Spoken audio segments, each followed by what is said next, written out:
Guys, welcome back to my channel Bansal biology. आज का जो ये वीडियो है वो उन सभी स्टूडेंट्स के लिए है जो कि एमएससी फाइनल ईयर में है या जिन्होंने एमएससी अभी अभी कंप्लीट किया है। तो उनके लिए एक बहुत ही अच्छा गवर्नमेंट जॉब की अपॉर्चुनिटी आई है जो कि ARS आईकार एग्ज़ाम की तरफ से आई है। यहाँ पर ये एग्ज़ाम का अभी जल्द ही नोटिफिकेशन आया था कुछ दिन पहले ही, और ये उन सभी स्टूडेंट्स के लिए जो कि गवर्नमेंट जॉब के लिए अप्लाई करना चाहते हैं और कुछ अच्छा पे देखना चाहते हैं। तो इसमें जो पे है वो 56,000 से लेकर 1,77,000 तक है, जो कि काफ़ी अच्छा अमाउंट है। और इसमें जो पोजीशन है वो भी काफ़ी अच्छी है, तो हम इसके बारे में अच्छे से देख लेते हैं। वो सारे स्टूडेंट्स भी जो कि अभी BSc और MSc में है, जो सोच रहे हैं यार क्या करना चाहिए आगे, गवर्नमेंट जॉब कैसे मिलेगी, तो वो अभी से इसके लिए पढ़ना शुरू कर देते हैं ताकि अपकमिंग ईयर्स में वो इसको एग्ज़ाम को दे सके। तो अगर हम यहाँ पर इसके नोटिफिकेशन के बारे में पढ़ लेते हैं और इसके बारे में अच्छे से देख लेते हैं ताकि आप लोगों को आइडिया आ जाए। तो ये जो है ये आया था 30 मार्च को notification agricultural scientist recruitment board की तरफ से है ये, और इसको जो हैंडल करता है वो करता है department of agricultural research and education, ministry of agriculture, farmers welfare. अगर इस टेस्ट की बात करें तो ये जो पेपर होता है कंबाइंड टेस्ट होता है, कंबाइंड नोटिफिकेशन होता है। किसके लिए? NET के लिए, that is national eligibility test, जिससे आप असिस्टेंट प्रोफेसर बन सकते हैं, या फिर एग्रीकल्चरल रिसर्च सर्विसेज के लिए जिसको ARS बोलते हैं, इससे आप साइंटिस्ट बन सकते हैं, या फिर सीनियर टेक्निकल ऑफिसर STO, जिससे आप लैब टेक्नीशियन वगैरह बन सकते हैं। तो ये कंबाइंड नोटिफिकेशन है, आप इन तीनों में ही अप्लाई कर सकते हैं। यहाँ पे अगर हम देखें इधर जो नोटिफिकेशन आया इसके बारे में अगर हम आगे देखें तो इसमें क्या बोल रहा है, ये जो है कंबाइंड टेस्ट है। यहाँ पे क्या होगा, एक कंबाइंड एग्जामिनेशन होगा 2021 में। किसके लिए? ARS का प्रीलिम, STO एग्जामिनेशन कब होगा? ये 21 को होगा और 27 को होगा, और ये कैसा होगा? ऑनलाइन कंप्यूटर बेस्ड टेस्ट होगा जो कि 32 सेंटर्स में लिया जाएगा। इसके बाद अगर आपको ARS के लिए अप्लाई करना है, यानी कि आपको अगर साइंटिस्ट की पोजीशन के लिए अप्लाई करना है, तो उसके लिए आपको मेंस एग्जामिनेशन देना पड़ेगा, जैसे कि UPSC में होता है, जो कि कंडक्ट किया जाएगा 19 तारीख को सितंबर में 2021 में। यहाँ पर हम इसके बारे में और देख लेते हैं इसमें क्या क्या होंगे। इसमें section A, section B, section C होंगे, और यहाँ पर section A, section B, section C क्या होगा, यहाँ पे आपको आगे सब कुछ पता चल जाएगा नेट के बारे में, ARS के बारे में और STO के बारे में, जैसे जैसे हम आगे चलते जाएंगे। अगर हम यहाँ पे इसकी इंपॉर्टेंट डेट्स देख ले तो इसका सबमिशन जो है फॉर्म का वो शुरू हो चुका है 5 तारीख से ही। तो आप जितना जल्दी हो सके इसके लिए अप्लाई कर दीजिए, क्योंकि लास्ट डेट 25 है, और पेमेंट की फीस भी कब आप कर सकते हैं 25 तक कर सकते हैं। जो ये ऑनलाइन बेस्ड टेस्ट होगा, यानी कि कंप्यूटर बेस्ड टेस्ट है, जो कि कॉमन है नेट के लिए, ARS प्रीलिम और STO के लिए, वो होने वाला है 21 तारीख को। 21 तारीख से लेकर 27 तारीख तक ये एग्ज़ाम होने वाला है। यहाँ पर मेंस का जो एग्जामिनेशन है उसकी मैंने आपको डेट बताई दी है। STO पोस्ट के लिए भी आपको इंटरव्यू देना पड़ेगा, उसकी डेट आपको बाद में मिलेगी, और ARS के लिए भी वाइवा वॉइस होगा, उसकी भी डेट आपको बाद में मिलेगी। और आपको यहाँ पर जो नेट है, यानी कि असिस्टेंट प्रोफेसर की जो पोजीशन है, उसके लिए आपको कुछ और नहीं देना है, सिर्फ वही एग्जामिनेशन देना है, एंड दैट्स इट। उसके बाद आपको एक सर्टिफिकेट मिल जाएगा। इसके बारे में अभी हम धीरे धीरे करके आगे बढ़ते चले जाते हैं। यहाँ पर अगर हम देखें तो इधर फीस गिवन है कि आपको फीस क्या है, details of application fees to be paid. तो आप यहाँ पे देख सकते हैं ARS के लिए 500 रुपीज़, नेट के लिए 1000 रुपीज़, एंड STO के लिए 500 रुपीज़। वहीं पे अगर हम और बाकियों के लिए देख ले, जैसे कि OBC के लिए तो डिफरेंट है, ST SC के लिए डिफरेंट है। तो आप यहाँ पर इस तरीके से देख सकते हैं। यहाँ पर ये है कि आप क्या कर सकते हैं, आप या तो ARS के लिए अप्लाई कर सकते हैं, या नेट के लिए कर सकते हैं, या फिर STO के लिए भी कर सकते हैं, या फिर आप कॉम्बिनेशन ऑफ द 3 भी कर सकते हैं। कभी कोई भी कॉम्बिनेशन लगा के आप कर सकते हैं। फॉर एग्जांपल आपने नेट और ARS का भरा, आपका सिर्फ प्रीलिम ही क्लियर हुआ, आपका मेंस क्लियर नहीं हो पाया ARS का, तो आपके पास नेट का सर्टिफिकेट तो हो जाएगा। तो ये एक बहुत अच्छी बात है। और एप्लीकेशन फ़ी उस हिसाब से आपको पे करनी पड़ेगी, आपने जो जितने भी कॉम्बिनेशंस चूज़ किए। आप debit card, credit card, net banking, UPI payment कुछ भी आप यूज़ कर सकते हैं। ऑनलाइन जो एप्लीकेशन है वो आपको इस वेबसाइट पे मिल जाएगी, आप जाके देख लीजिएगा। मैं नीचे डिस्क्रिप्शन बॉक्स में ये पूरा ब्रोशर भी मेंशन कर दूंगी, और उसके साथ साथ ये लिंक भी मेंशन कर दूंगी। ठीक है, यहाँ पर पेमेंट 5 तारीख से शुरू हो चुकी है, और कब तक है? 25 तारीख तक है। अगर आपको अप्लाई करना है तो वंस अगेन आपको उसी वेबसाइट पे जाके अप्लाई करना होगा, और इसके बारे में डिटेल आपको नीचे मिल जाएगी। ये सारी बातें नीचे कही गई हैं। ठीक है, इधर ही ये सब देखा गया है कि जो आप सर्टिफिकेट्स देंगे, डॉक्यूमेंट्स देंगे अपने से रिलेटेड, वो सारे आपके सच्चे होने चाहिए, मतलब कुछ भी झूठ नहीं होना चाहिए, नहीं तो फिर कैंसिल हो जाएगा आपका जो भी आपने भरा है और फॉर्म भरा है वो सब कैंसिल हो जाएगा। ठीक है, यहाँ पर एक ऐप आती है नेट सर्टिफिकेट, अगर आपको डाउनलोड करना है, फॉर एग्जांपल आपने नेट क्लियर कर दिया तो डिजी लॉकर ऐप है, उसी से ही आप उसको डाउनलोड कर पाओगे। ठीक है, आपकी date of birth, name, gender, email ID, mobile number, phone number जो भी आप भरोगे उसको अच्छे से भरना और उसको केयरफुली फिल करना, क्योंकि उसको आपको बाद में बदलने का मौका नहीं मिलेगा। तो फॉर्म में जब आप फिल करोगे तब आप अच्छे से फिल करना, नहीं तो फिर उसके बाद कुछ नहीं हो पाएगा और अगर आपने फ़ी पे कर दी तो वो फ़ी भी आपको वापस नहीं मिलेगी। इसलिए इन सब चीज़ों का आप ध्यान रखना। इधर यही सब बातें उससे ही रिलेटेड बातें बोली गई है, आप एक बार इसको डिटेल में पढ़ सकते हो, कि अगर हम पूरा पढ़ने जाएंगे तो इसमें हमें बहुत टाइम लग जाएगा। नीचे मैं डिस्क्रिप्शन बॉक्स में सब मेंशन ये पूरा का पूरा जो है अपलोड कर दूँगी। यहाँ पर ये देखिए, the interview letter of for invoice of ARS as well as interview of STO shall be made available for download at a later date to be intimated separately and all instruction information therefore will be indicated therein. No hard copy letter will be sent for this purpose. आपको कोई hard copy नहीं मिलेगी, आप इसको अगर आप select हो गए हो तो आप उसको डाउनलोड कर सकते हो, उसमें कोई दिक्कत वाली बात है नहीं। यहाँ पे अगर हम आगे देख लें तो इधर क्या बोला है, यहाँ पर आपको ये पर्टिकुलर चीज़ें आपके पास होनी चाहिए, name and year of the examination, name of the candidate, registration number, centre of the examination, roll number, email ID, telephone number, ये सब आपके पास होना चाहिए। अगर हम यहाँ पे थोड़ा सा स्क्रॉल डाउन करके चले जाए, ये सब आपको आराम से मिल जाएगा, आप आराम से डाउनलोड कर लेना। यहाँ पे क्या बोला गया, candidates are required to keep ready the following relevant detail information documents at the time of filling of the online form. जब आप फिल करेंगे ऑनलाइन फॉर्म तब आपके पास ये सारी डिटेल अवेलेबल होनी चाहिए। आप पूरा नोटिफिकेशन अच्छे से पढ़ लेना चाहिए, आपके नेम, आपके फादर्स का नेम, आपका कंप्लीट एड्रेस, परमानेंट एंट्रेंस, आपके इक्विवेलेंट सर्टिफिकेट, आपकी मास्टर्स डिग्री अगर अवेलेबल है, आपकी PhD अगर अवेलेबल है तो, और आपने क्या ऑप्ट किया है उस हिसाब से आपकी चीज़ें, सेंटर आपने क्या ऑप्ट करना चाहते हो, स्कैन कॉपी फोटोग्राफ की जो कि सिर्फ 150 KB होनी चाहिए, उससे ज़्यादा नहीं होनी चाहिए, और JPG फाइल में होनी चाहिए।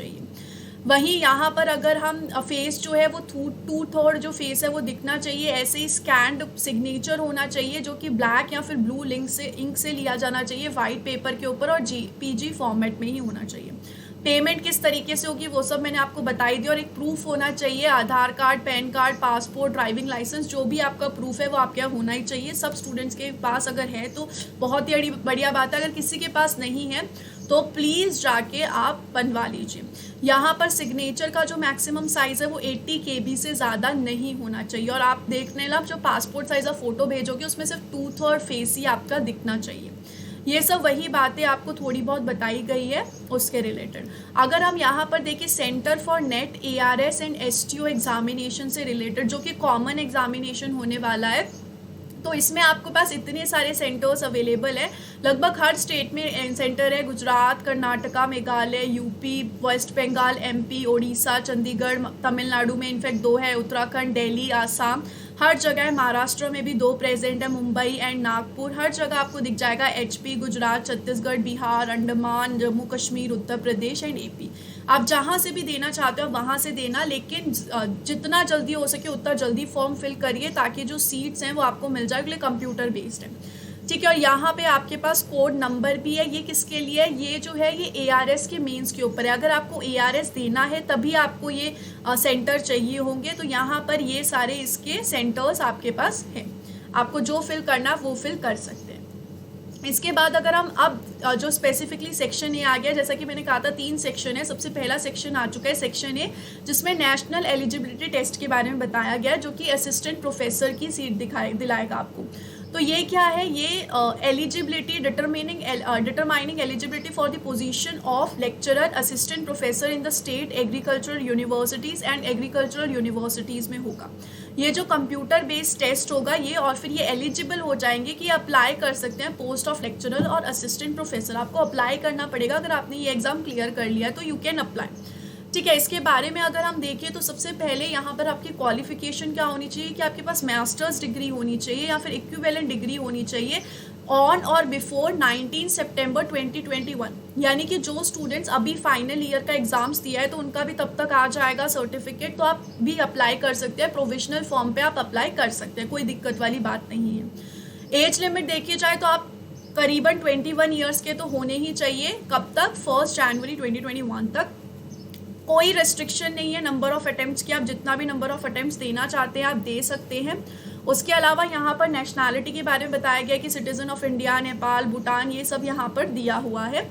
इसके बाद एज लिमिट वही वाली बात फिर से है, और ये फिर से एडुकेशन क्वालिफिकेशन है। फीस जैसे कि हमने कह दिया था 1000, 500 एंड 250 रहेगी, जिस भी हिसाब से आप अप्लाई कर रहे हो। यहाँ पे नोटिस दिया हुआ है कि fee once paid shall not be refunded under any circumstances nor can be fee be held in reserve for any other examination और सिलेक्शन। तो फी अगर आपने पे कर दी तो आपने बस पे कर दी, तो उसको ध्यान से पे कीजिएगा। इसी के साथ साथ candidates who claim to belong SC और ST must possesses the requisite certificate in the prescribed format as per appendix 1, otherwise their claim for ST/SC category will not be considered। तो यहाँ पर इसी नोटिफिकेशन के एंड में आपको ये मिल जाएगा, और आपको वो फॉर्मेट अच्छे से मिल जाएगा कि आपको देख लेना कि आप इस तरीके से आपके पास सर्टिफिकेट होना चाहिए। ऐसा ही सेम OBC के लिए भी है, नहीं तो आपको ST/SC या OBC में नहीं कंसीडर किया जाएगा, जर्नल में ही कंसीडर किया जाएगा। इसी तरीके से यहाँ पे PWBD इन सब के लिए आपको यहाँ पे मिल जाएगा, ठीक है। इसके आगे अगर हम नंबर ऑफ अटेम्प्ट्स के बारे में देखें तो नंबर ऑफ अटेम्प्ट्स आप कितने दे सकते हैं। There is no restriction on number of attempts for appearing in national eligibility test. The date of declaration of result of NET examination will be the date of qualifying NET examination. The decision of the board with respect to eligibility of otherwise of candidate admission to the examination shall be final। ठीक है। No candidate will be admitted to the examination unless he she holds a certificate of admission from the board. उसके पास certificate होना चाहिए जो board ने उसको भेजा है, तभी उसको एग्जामिनेशन देने दिया जाएगा, ऑब्वियस सी बात है। तो ये सब यहाँ पे दिया हुआ है। अगर हम यहाँ पर देखिए plan of examination for net 2021, यानी कि आपका एग्जामिनेशन का जो पेपर है वो किस तरीके से होगा। एक ही पेपर होगा, 150 मार्क्स का पेपर होगा, 150 ऑब्जेक्टिव क्वेश्चन होंगे और 2 घंटे का ये पेपर होगा। ईच क्वेश्चन 1 मार्क का होगा। These 150 question shall be driven. यहाँ पे 150 क्वेश्चन होंगे जो कि आपके हिसाब से होंगे। यहाँ पे अगर हम देखें क्वालिफाइंग, तो इन्होंने क्वालिफाइंग भी पहले से ही बता रखा है कि भाई 75 मार्क्स चाहिए 150 में, यानी कि 50% जनरल के लिए, OBC के लिए 45%, SC ST के लिए 40%, इन्होंने पहले से ही बता रखा है। और नेगेटिव मार्किंग भी है जो कि 1/3 विल बी डिडक्ट हो जाएगी, नेगेटिव मार्किंग होगा, ठीक है। अगर हम यहाँ पर देखें और इधर कोई there will no rounding off the fraction of the marks, जो आपको मार्क्स मिले वही मार्क्स मिलेंगे, कोई राउंड ऑफ नहीं किया जाएगा। यहाँ पर अगर हम एग्जाम देखें तो एग्जाम हिंदी में भी होगा और इंग्लिश में भी होगा, तो कोई नहीं है, जिसको इंग्लिश में देना वो इंग्लिश में दे सकता है, जिसको हिंदी में देना है वो हिंदी में दे सकता है, ठीक है। कंप्यूटर बेस्ड एग्जामिनेशन है यहाँ पर, ये सब बताया गया। और कोई अगर यहाँ पर हैंडीकैप है या फिर किसी और को कोई दिक्कत है तो फिर उसके साथ साथ कोई मतलब यहाँ पर भरने के लिए, सारे जो आंसर्स देने के लिए वो कोई आ सकता है, ठीक है।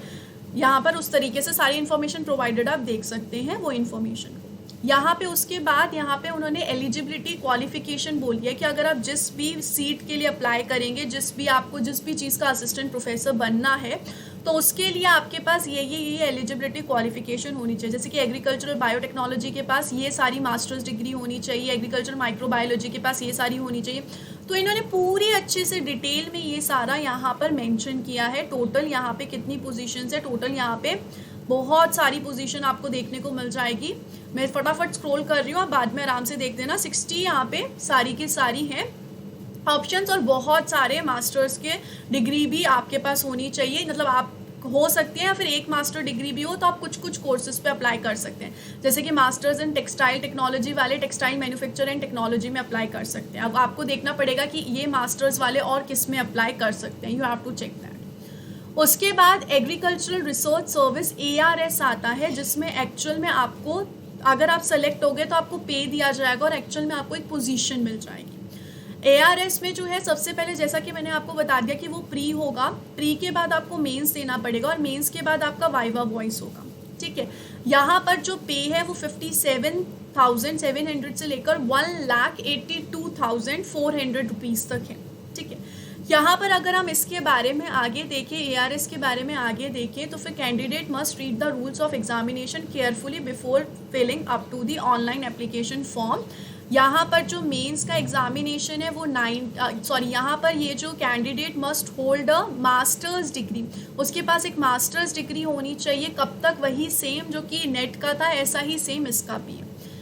यहाँ पर उसके आगे क्या बताया गया है, एज लिमिट सेम है एज दैट ऑफ 21 ईयर्स, लेकिन यहाँ पे मैक्सिमम एज लिमिट भी है जो कि 32 ईयर्स है।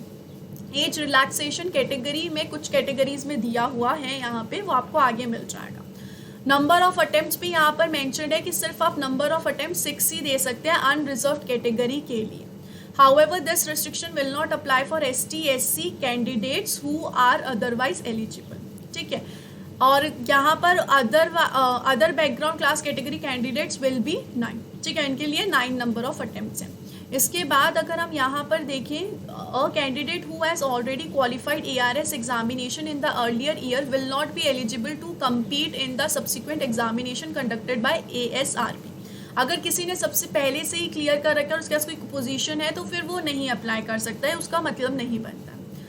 अगर हम यहाँ पर प्लान ऑफ एग्जामिनेशन देखिए, वैकेंसीज आप देख सकते हैं कितनी सारी वैकेंसी है। एग्रीकल्चर एंटोमोलॉजी के लिए 11, 2, 5, 10, प्लांट पैथोलॉजी के लिए, प्लांट फिजियोलॉजी के लिए 4, एनिमल बायोकेमिस्ट्री के लिए 3, एनिमल बायोटेक्नोलॉजी के लिए 3, मतलब ये बहुत सारी हैं। ये टोटल दिया हुआ है अनरिजर्व्ड के लिए यहाँ पे SC, ST, OBC, EWS और PWBD के लिए, सबके लिए यहाँ पे इन्होंने मेंशन कर रखा है और काफ़ी अच्छे नंबर में यहाँ पे आपको वैकेंसी देखने को मिल सकती है। ठीक है, इसकी अगर हम आगे बात करें तो यहाँ पे रूल्स ऑफ एग्जामिनेशन की बात करें, 1 सेकेंड ये रोटेट हो गया है। रूल्स ऑफ एग्जामिनेशन की बात करें तो सेम वही जैसा हमने पहले नेट के लिए देखा था ना, सेम वही है, बस एज लिमिट यहाँ पे थोड़ी सी चेंज हो जाती है। उसके अलावा यहाँ पे सारी चीज़ें आपको सेम मिलेंगी। ठीक है, द अपर एज लिमिट किसी किसी के लिए रिलैक्सेबल है, जैसे कि ST और SC के लिए मैक्सिमम ऑफ 5 ईयर्स है और यहाँ पर मैक्सिमम ऑफ 3 ईयर्स OBC वालों के लिए है। यहाँ पर इसी तरीके से आगे बोल रखा है, for ARS the upper age limit for candidates holding PhD degree, अगर किसी के पास PhD डिग्री है तो वो 35 ईयर्स होगी। Hence the upper age limit for ST/SC candidates holding PhD degree would be relaxable for the period of 3 years. तो अगर आपके पास पहले से PhD डिग्री है तो आपको और रिलैक्सेशन मिल जाएगी यहाँ पे। इसके अलावा एजुकेशन क्वालिफिकेशन देखें तो मास्टर्स डिग्री होगी सेम जैसा कि मैंने बता दिया, 19/9/2021 के लिए आपके पास मास्टर्स डिग्री होनी चाहिए। फीस जो है फर्स्ट डिस्कस हमने कर लिया, जर्नल के लिए 500, OBC के लिए 500 और ST/SC के लिए निल है, कोई फीस आपको भरनी नहीं पड़ेगी। ठीक है, इसके आगे यहाँ पे रिजर्व कैटेगरी के लिए आपको वही सब बताया गया है। Number of attempt 6 number of attempts है। रिस्ट्रिक्शन ऑफ अप्लाइंग, वही रिस्ट्रिक्शंस ऑफ कुछ अप्लाइंग यहाँ पे बता रखा है कि आप इस तरीके से अप्लाई नहीं कर सकते अगर आपके पास पहले से कोई पोजीशन है एंड ऑल। यहाँ पे प्लान ऑफ एग्जामिनेशन अब यहाँ पे बताया गया है कि सबसे पहले 2 सेपरेट एग्जाम होंगे, कंप्यूटर बेस्ड एग्जाम और रिटर्न एग्जाम होगा। जो कंप्यूटर बेस्ड एग्जाम है वो 150 मार्क्स का होगा जिसका ड्यूरेशन 2 आवर्स है। फिर नेक्स्ट जो है वो डिस्क्रिप्टिव एक टाइप होगा, यानी कि आपको पूरा आंसर, जैसे कि हम कॉलेज ड्यूरेशन में लिखते हैं वैसे आंसर लिखने होंगे, जो 240 मार्क्स के है, 3 घंटे का होगा। और फिर वाइवा वॉइस होगा जो कि 60 मार्क्स का है। ARS prelim shall have 1 paper of 150 marks, 2 hours का पेपर है। यही सब यहाँ पर इन्होंने बात बताई गई है। और जो पेपर है वो हिंदी और इंग्लिश दोनों में होगा। ठीक है, 13 marks will be deducted for the prelim और कोई राउंड ऑफ नहीं किया जाएगा। और जो प्रीलिम है वो सिर्फ एक क्वालिफाइंग एग्जामिनेशन है। फाइनली जब आपको सेलेक्ट किया जाएगा तो उसमें प्रीलिम के मार्क्स काउंट नहीं होंगे, मेंस और इंटरव्यू यानी कि वाइवा वॉइस के ही मार्क्स होंगे कैलकुलेट। प्रीलिम्स के लिए यहाँ पे इन्होंने मिनिमम क्वालिफिकेशन भी दी हुई है, ARS के लिए है ये 45%, 40% एंड 35%, जो कि डिफरेंट है नेट वालों के हिसाब से। यहाँ पर ARS के मेंस एग्जामिनेशन के बारे में देखिए तो ओनली 1 पेपर होगा 240 मार्क्स का रिस्पेक्टिव डिसिप्लिन्स में और 3 आवर्स का ड्यूरेशन होगा। यहाँ पे आप देख सकते हैं the paper shall be divided into the 3 parts ABC। जो A पार्ट होगा वो 40 क्वेश्चंस होंगे, उसमें 2 मार्क्स के। In this part answer required will be very short, not exceeding 10 words at the most. यानी कि 40 क्वेश्चन है, 2 मार्क्स के क्वेश्चन है और आपको 10 वर्ड से ज़्यादा वर्ड नहीं लिखने हैं। पार्ट बी में 20 क्वेश्चंस होंगे, 5 मार्क्स के होंगे और 1 से 2 पैराग्राफ रिक्वायर्ड है, ठीक है, और ग्राफिकल एक्सप्लेनेशन होगी तो वो भी। पार्ट सी जो है वो 6 ऐसे मिलेंगे आपको और वो डिस्क्रिप्टिव टाइप ऑफ क्वेश्चन होगा। Each question will carry 10 marks and may have 2 or more parts. Answers are required to be written in the space provided below the question. Extra sheet आपको प्रोवाइड नहीं की जाएगी और सारे A B और सी सबके सब कैसे हैं, सबके सब कंपलसरी, और आपको ज़्यादा शीट्स नहीं प्रोवाइड की जाएगी, तो आप स्कूल कॉलेज के जैसे ऐसे लिखते जाने का कोई मतलब नहीं है। यहाँ पे आपको बताया गया है कि the candidates who obtain such minimum qualifying marks in the mains examination and as may be discussed by the board in discretion shall be called for viva voice in the ratio 1:5 category wise for each post. However, the board reserves the right to revise this ratio at its discretion.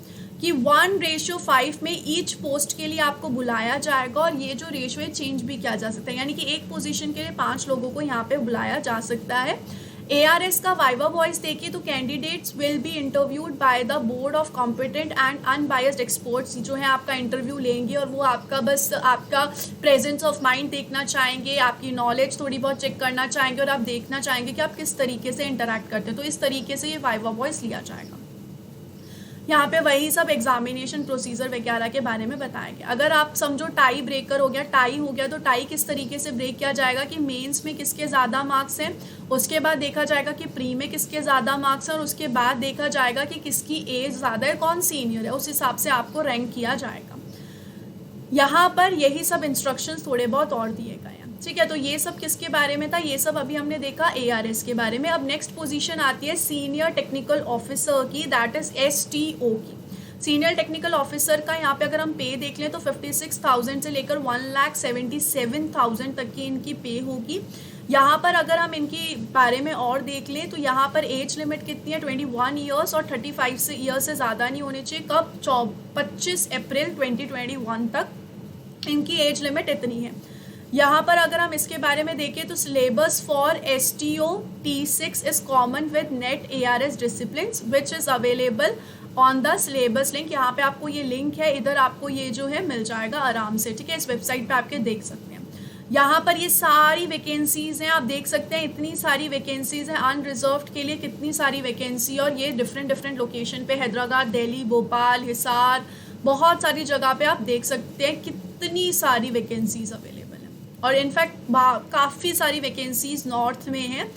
अगर हम आगे देखें तो यहाँ पर same उनकी age limit है, same nationality है, बस एज लिमिट जो डिफरेंट था वो मैंने आप लोगों को बता दिया है। यहाँ पर इनके पास क्या होना चाहिए, मास्टर्स डिग्री होना चाहिए जो कि 19/9/2021 से पहले होना चाहिए। ये सारी फीस हमने पहले ही डिस्कस कर लिया, उनका सेम वही सारी चीज़ें इन्होंने डिटेल में यहाँ पे एक्सप्लेन की है। इसके अलावा अगर हम यहाँ पर STO के पेपर के बारे में देखिए तो एक तो कंप्यूटर बेस्ड टेस्ट होगा, वही 150 मार्क्स जो कि 2 घंटे का, और उसके अलावा इंटरव्यू होगा जो कि 30 मार्क्स का होगा। सेम वही सारी कंडीशन है, हिंदी और इंग्लिश सेम, 1/3 मार्क्स जो है वो डिडक्ट होगा। यहाँ पे जो क्वालिफाइंग मार्क्स है 50% है, same as NET, 45% and 40% same, ठीक है। यहाँ पर इंटरव्यू लिया जाएगा आपको देखा जाएगा कि आपकी क्यूरोसिटी कितनी, आप कितने वेल एडुकेटेड हैं वगैरह वगैरह आपके बारे में जाना जाएगा। इसमें टाई ब्रेकर का रूल क्या है, candidate securing more marks in the online objective test, या फिर जिनकी एज ज़्यादा है वो।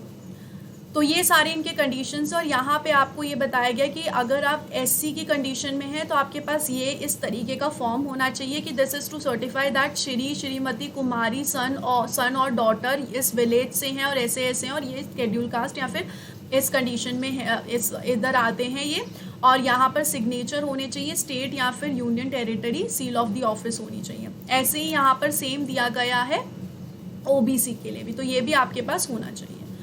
और यहाँ पे ये सब आपको आराम से ये सब कुछ मिल जाएगा विदाउट एनी दिक्कत, आपको ये सब अवेलेबल होगा, नीचे मैं मेंशन कर दूँगी। तो आई होप आपको ये वाला जो वीडियो है ये हेल्पफुल रहेगा। आई वुड सजेस्ट कि आप एक बार फिर से इसको अच्छे से पढ़ लीजिए। ऑब्वियसली टाइम लगेगा लेकिन it will be worth it, and इसके लिए जितना जल्दी हो सके उतना जल्दी अप्लाई कर दीजिए। Thank you so much guys for watching this video. Thank you so much, I hope this will help you. Tata, bye bye.